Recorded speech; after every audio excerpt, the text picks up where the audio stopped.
if you want to learn more about China's new leaders, you're watching BBC News. Now here, a consultation is being launched by the government to find a new and broader way of defining child poverty.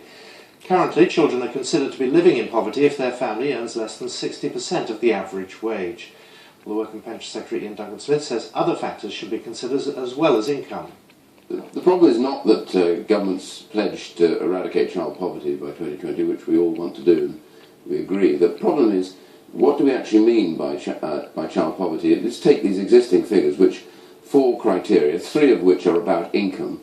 One is about persistent poverty, but the heaviest is the 60% median income. In other words, if you're below 60% of average earnings, then you are classed as poor. And the problem with that is, whilst it's a very simple kind of measure, it doesn't actually measure the nature of what's going on in the family. I mean, take, for example, the latest figures which your reporter talked about.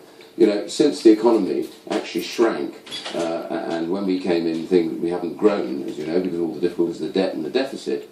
Actually, according to those figures, I could sit here this morning and claim we've been successful in lowering the levels of child poverty. The only reason they've come down, though, is because the top end of the economy and the bottom end has kind of squeezed back together again as the economy has not performed very well. So that's not much of a measure. And if you, for example, had let's say a family that the parents were addicted to drugs and in serious difficulty in a family, you give them extra money through benefits, etc. It gets them above the 60% of average earnings, but those children are probably in serious poverty because their parents use all their money to pay for their addiction. So it's trying to get to what's going on in families, not just looking at this simplistic measure of 60% of median income. Duncan Smith.